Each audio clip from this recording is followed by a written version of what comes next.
Good morning, everyone. Today is a relatively easier session for sales team management. As is usual, we'll do a small recap of what we've learned so far, and from there, we'll develop further. Just a very quick just one moment.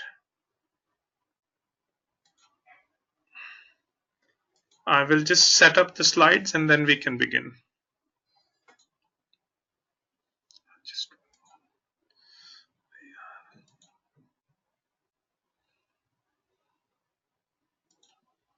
Sorry, just one moment. I'm having some trouble here.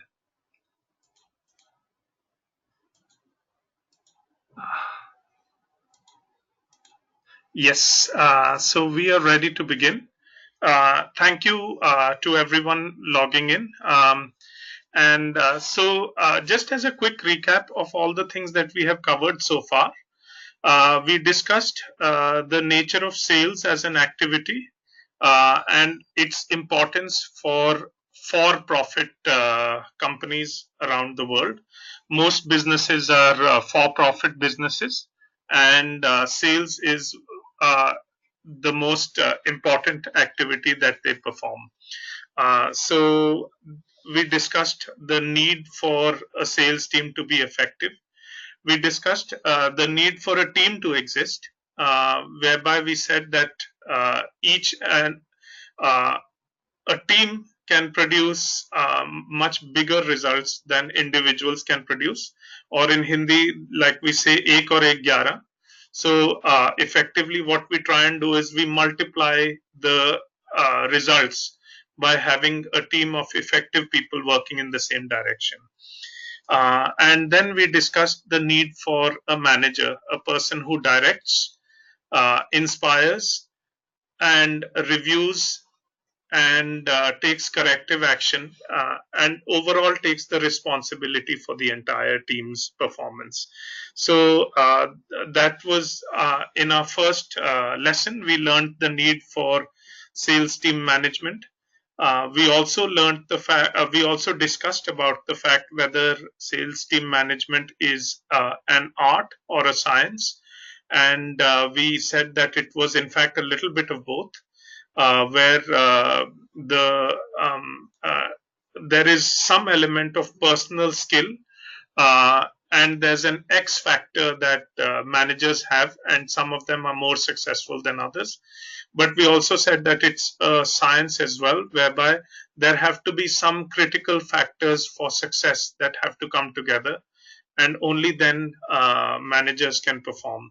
So we said that it's a little bit of both, and successful managers have to combine that uh, both elements of art and science, human factors as well as other factors, which would be, for example, the application of capital to business, the mix of advertising, etc., for them to be able to produce sales.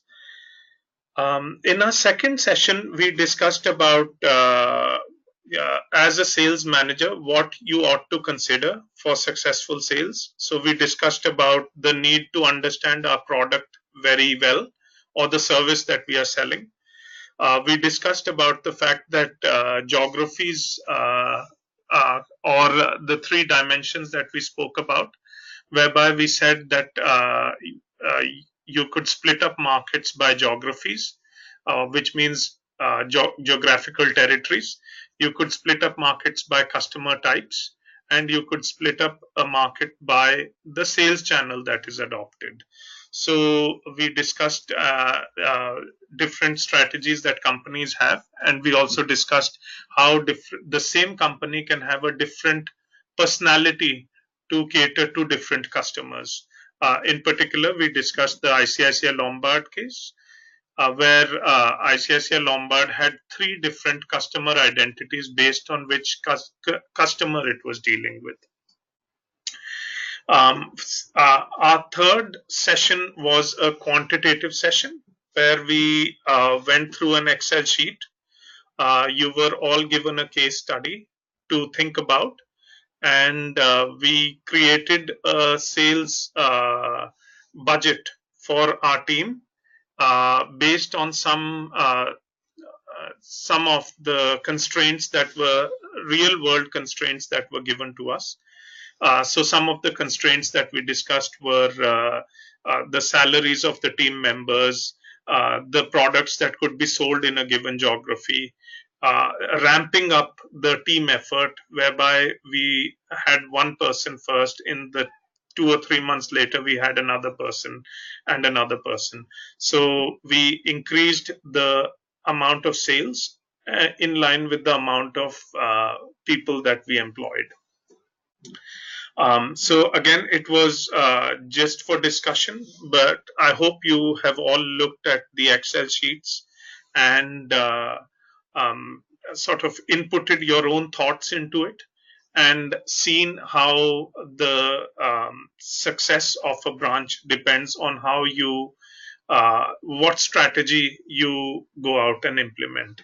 And that was the key essence of creating a budget and the key essence of supporting your team so that you give them very specific targets that they have to meet, and each and every team member knows their role in meeting the overall target of the team. So that was the sales budget that we discussed. So today is a relatively easier session. We will start with we speak about where we are today. That means we have completed creating a sales budget based on a target that was given to us by our seniors in the company. So here's a very interesting thing that you always ought to consider when you create a sales budget, or for that matter, any target. So we spoke about the team having a gross revenue. We spoke about the team having a revenue mix. That means the amount of money it uh, sort of earns from government customers, it earns from corporate customers, and it earns from individuals. We also spoke about the number of customers that we would have to acquire and the type of customers. So, which means either by product mix or by, in fact, again, the type of customer could be a corporate customer, small and medium corporate, large corporate, or just individuals. We spoke about the profitability of the team because in the case study that was given to us, we were asked by the sales head of ICICI Lombard that our branch has to at least break even by the end of the year. And we spoke about the team size because he also said that I would like you to have a team of at least 5 people, or ideally he would like to have a team of 5 people in your hometown. So we discussed about the team size. Finally, we spoke about capability and development. What I mean by capability is that you assigned specific roles to each and every individual within the team to do better. Some may be better at managing the agency channel. Some may be better at managing online sales. Some may be better managing government projects. Some may be better managing small and medium enterprises, etc. So these were their capabilities.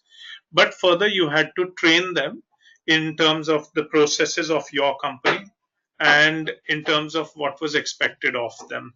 So this is the creation of capability and development. So what is these were all the factors that we had to achieve in order to be successful. I would like to bring this concept of any target that is given to you being a smart target. So what do we mean by smart? Smart means we are specific. So we are able to see the factors that are given to us and assign very specific understanding to each of the factors that we have to achieve. So we now know the gross revenue that we have to achieve. We know the mix of revenue between government and corporates. We know the profitability of the team as such. We know the number of people working for us. So these are very specific targets. It is good to have a specific target because you know what you are shooting for. Are each of these measurable? Yes. So revenue is measurable in terms of rupees. Revenue mix is also measurable as a percentage of the overall amount. The number of customers and the mix of customers is also measurable in terms of just numbers. Profitability certainly is measurable. Team size is measurable in terms of the number of heads that you use. And the capability and development is measurable in terms of what did the team have as a capability, and in terms of the mix of experience, the their skill sets, and what is the development that I would like to see in my team in the year ahead. So every year we as managers have to chart out what improvement we want to see in our team. So that's measurability. Uh, then we move towards whether the targets that we're setting out are in fact achievable or not. So as a manager, I have to choose achievable targets and sometimes not be daunted by very difficult targets that are given to us by our companies, but still have to believe in ourselves that we can achieve them, and have to make our teams believe in the achieving of these targets as well. The next aspect is relevance. So, are each of these relevant to the overall objective that we wish to achieve and the overall objective of the corporate itself? So that would be relevance. And time bound. We say that we will measure our success every year on the 31st of March, and see how much of each of these things we have achieved. And so we are now able to say that our targets that we set out to achieve were specific, measurable, achievable, relevant, and time bound. Whether they are in a quarter, they are a half yearly or an yearly, and in some cases capability and development could be a long term plan, maybe over 2 years. So but it has to be done in a time bound fashion. Sorry, there's just some disturbance. I'll just move to another room.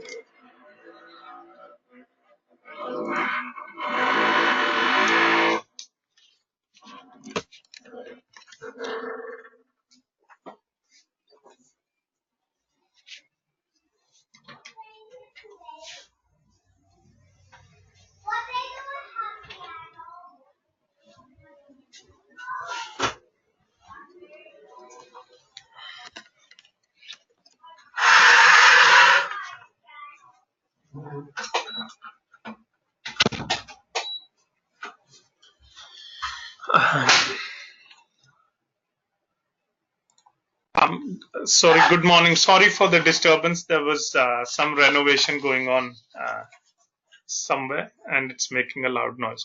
So anyway, we as sales team managers have to always check these 5 criteria, whether our objectives are smart, specific, measurable, achievable, relevant to the task, and are they going to be achieved in a time bound fashion. So that brings us to the next aspect of the sale, which is the sale process itself.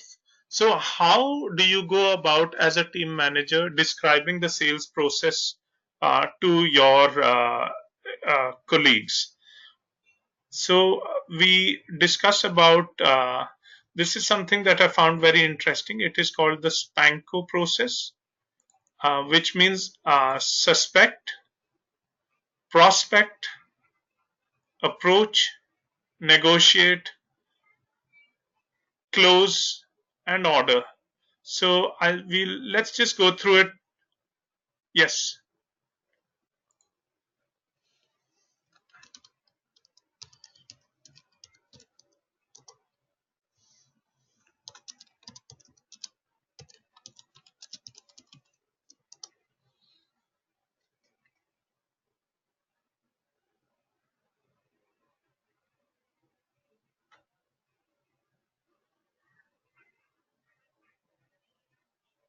Okay. Um, I'm very happy to see such a response. Anyhow, so let us go through the sales process itself. Um, the sales process can be summarized in 5 stages: suspect, prospect, approach, negotiate, close out, and order. Moving back, let us discuss about what is meant by suspect. So I'm sure all of you have received phone calls from banks offering loans, or insurance companies offering insurance products, or mutual funds offering mutual fund products. And a lot of these times you they catch you at the wrong time of the day, where you may be in a meeting, or you are not in a position to talk, or in fact you're not interested in their products. This sort of stage of sale is simply called suspect, where people will just blankly call anyone and say, are you interested in our products or services? These are hardly ever successful, and these are essentially called cold calls. So at this stage, you only suspect that that a, a person might need your products, your company's products or services. When does a possible client become a prospect? So a prospect is a much higher percentage, where it is more focused, and for example, if you know you are selling general insurance, then you may actually consider to sell general insurance to a corporate customer. There, we know that a corporate customer will always be buying insurance. So even though each and every corporate is buying insurance, but maybe the chance is 1 in 3 may be interested in dealing with your company. So at this point in time, a much higher percentage of success is possible, and that would be called a prospect, where we know that a person has demand for the products that we are selling. Uh, so this is called prospecting. It is somewhat similar to a term used also in mining, like prospecting, where, for example, we know that there are oil deposits, or iron ore deposits, or copper deposits in certain parts of the country. So by digging there, we have a much greater chance to strike these resources. This is called prospecting. So where you know somebody has a particular demand, and therefore you take your product to them. There are these are called prospects when you reach this stage, and it is always very good, if you wish to have even greater successes through prospecting. It would be really very good if you go through referrals from your existing customers. Customers usually always end up speaking to each other, or you may have people from one organization move to another organization, but they decide, they are aware of services that they were using from their previous companies. So you might be able to then get referrals. So a referral would typically mean where a client gives you a phone number and he says, call up this person, and I think he might be needing your product or services. These A referral has a much greater chance of success. I would say here we've put down 20% chance. So 1 in 5 referrals might actually lead to a sale. So what is an introduction? An introduction is where a client actually goes with you to try and create an introduction, a face-to-face introduction to a prospect. And there the chances go much higher, even about 60%. So which means 1 in 2 prospect introductions could likely mean a sale. So that's the second step of the sales process. Now we talk about approach. The thing about approach we have discussed to some extent in our previous slides. We have spoken about the fact that when you approach your client, you are actually the very first impression about your company other than just advertising that clients had seen. So it is very important that at that point in time you put out a good impression about yourself as a salesperson and also your company. This is called the approach. And personal grooming, personal hygiene, keeping your hair tidy, hands, nails clipped nicely, a nice clean shirt, shoes nicely polished. All of these things, they go a very long way in creating a good sales impression uh, during the approach phase. Now we move to we have somehow approached a client either through just general prospecting, or through referrals or through an introduction. And the client says, yes, I'm willing to discuss. I would like to consider your quotation for the product that you're selling. And you get down to the negotiation side.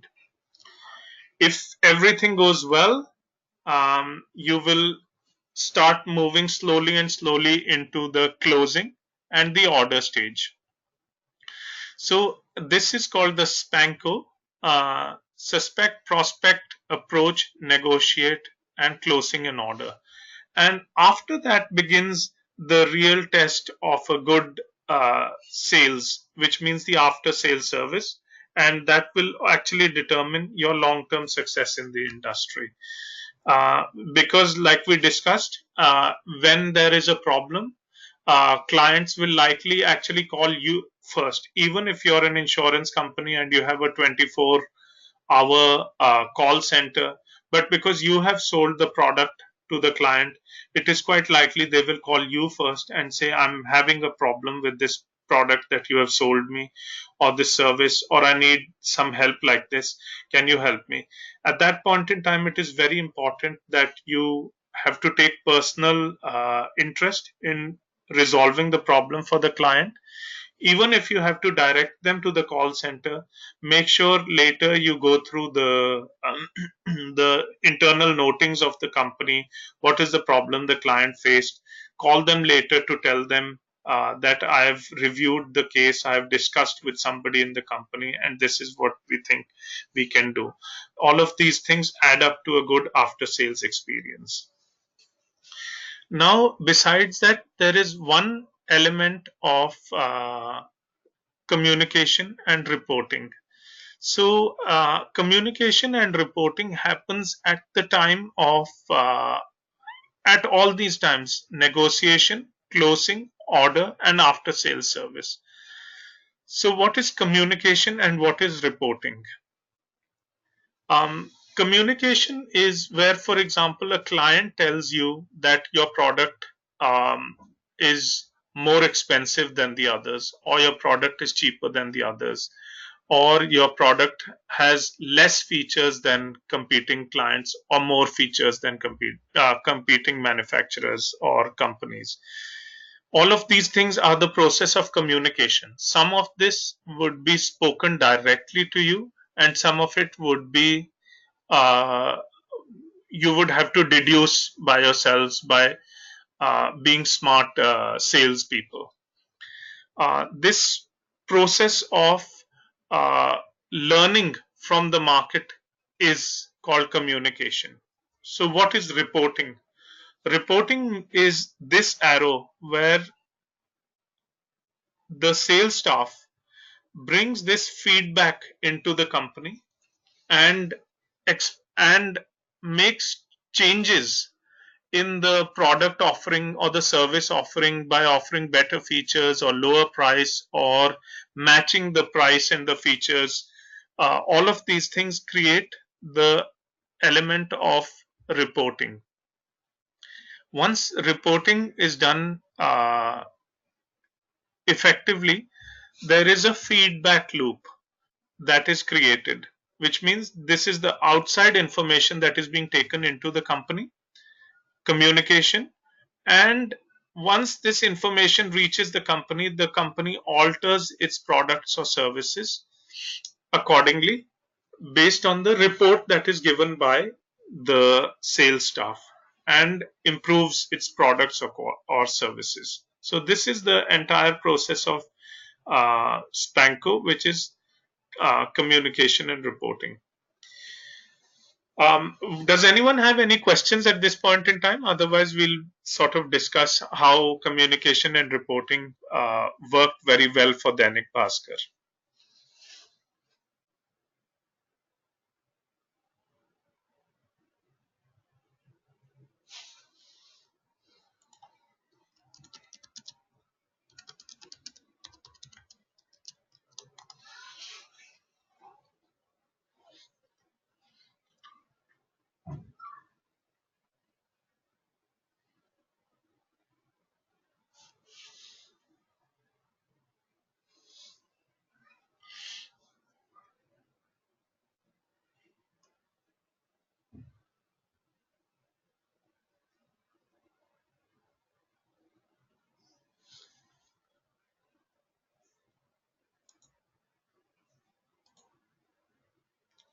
No.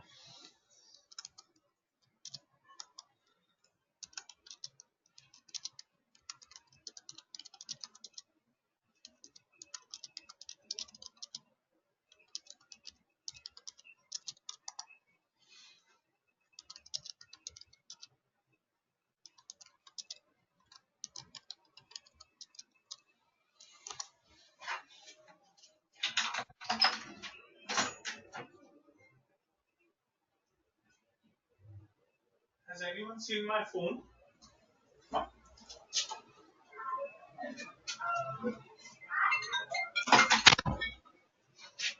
Hello, hi, good afternoon, ma'am. Yeah, let's go back. Yes. Sir, the student is here and he wanna ask a question. Yes, please tell me. Good morning.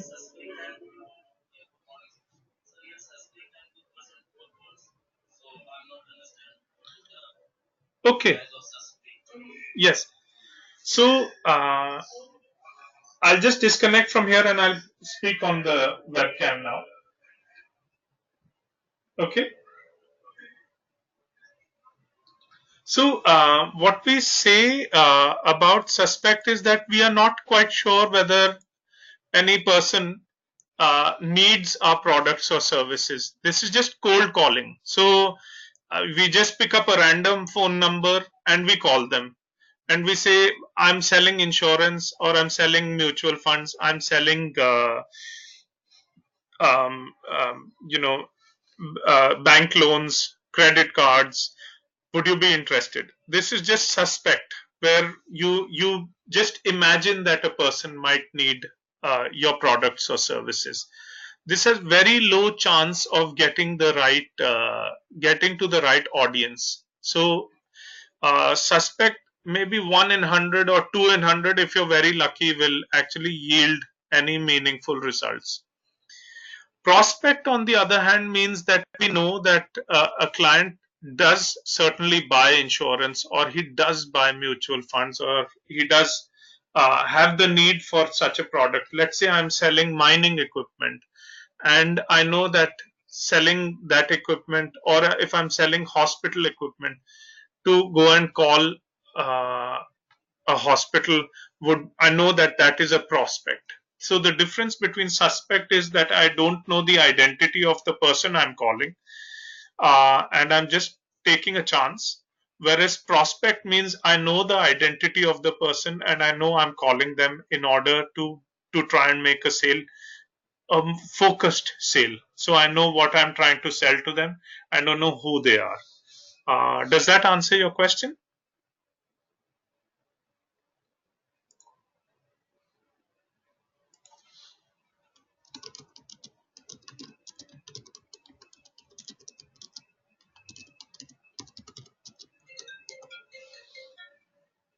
Hi, ma'am.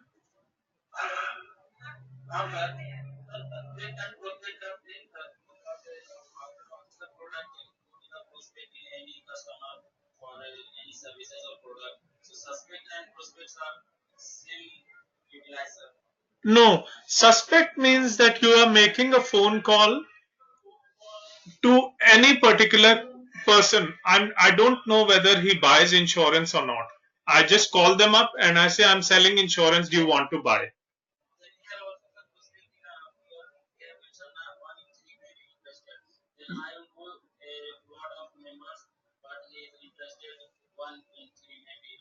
Yes. So, yeah, in prospect, what would happen is I know that this company buys insurance, but if I were to call him, maybe I'm calling him at the wrong time. Maybe he buys insurance, but he doesn't want to change his insurance provider. So, but I do know that he buys insurance. I know the identity of the person I'm calling, and I know why I'm calling him. In suspect, I don't know the identity of the person I'm calling. I'm just calling some random phone number and I'm asking them to buy my product.